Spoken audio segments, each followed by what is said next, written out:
आवाज news true voice.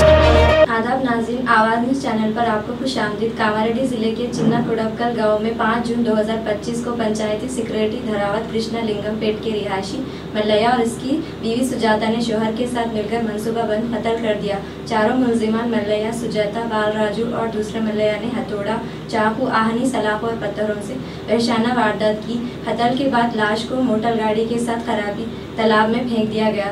2 दिन के बाद पुलिस की तफ्तीश के बाद चारों मुलजिमान को ST/SC एक्ट के जरिए गिरफ्तारी की और रिमांड भेज दिया गया। बांसवाड़ा पुलिस DSP विठल रेड्डी और राजेश चंद्र ने तफ्तीश की और इन्हें सराहा गया।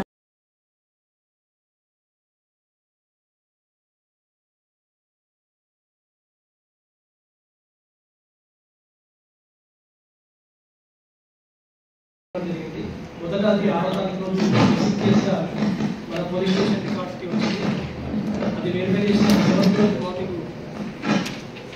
7th రోజు మార్నింగ్ దాని సెక్షన్ ఆఫీసర్స్తో మర్డర్స్తో ఇంకా మనం ఇన్వెస్టిగేషన్ స్టార్ట్ చేసిన తర్వాత ఇందులో ముఖ్యంగా ఈ మర్డర్కి రీజన్ ఈ లేడీ, వాళ్ళ హస్బెండ్, వాళ్ళ ఇద్దరు పాలనలు కలిసి ఒక పథకంతో ఆ రోజు రాత్రి డిన్నర్ తర్వాత అతన్ని పిలిపించడం జరిగింది.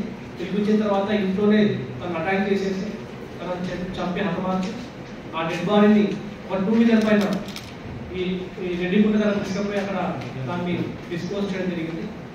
సో దానికి సంబంధించి అన్ని ఆధారాలు కలెక్ట్ చేసుకొని ఈ నలుగురిని కూడా మనం కస్టడీ తీసుకొని వాళ్ళని ఎంక్వైరీ చేసేసి వాళ్ళని ఇవాళ అరెస్ట్ చూపించి వాళ్ళని జ్యుడిషియల్ రిమాండ్కి పంపడం జరుగుతూ ఉంది.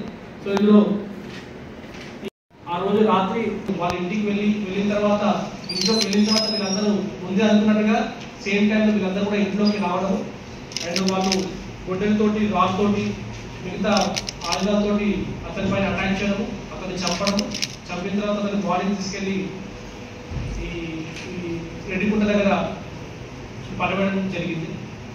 సో ఇది తెలిసిన వెంటనే మన టీమ్స్ ఈ డాగ్ స్క్వాడ్ యూజ్ చేయడము అండ్ దాని తర్వాత ఇమీడియట్గా మొబైల్లో అతనికి సంబంధించిన నెంబర్లన్నీ వెరిఫై చేస్తే ఈ అంత ఇష్యూ కూడా బయటికి రావడం జరిగింది.